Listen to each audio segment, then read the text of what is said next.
Today I'm going to show you a little hack if you're having trouble getting a headrest all the way out of your seat in your vehicle.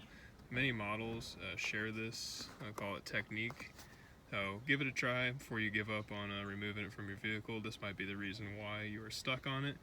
But basically most models have a little push button right here, and as you hold that down, the headrest comes up, but sometimes it doesn't come all the way out after doing that. If that's the case you're in and yours is stuck, try this.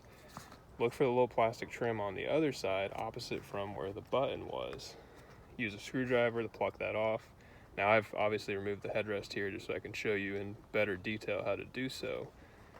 Remove this piece right here. Then you'll actually see the little pin that runs across the seat here. That's what's keeping your headrest in place. That pin needs to slide out, and it's usually on a spring, before you can remove it all the way. So to do so, there should be a button on the opposite side here. Use your screwdriver or your finger, push that inward, and see how that pin moves? While doing that, and while the other button is compressed, pull up on the headrest, and it should come clean out. Give it a try. Thank you.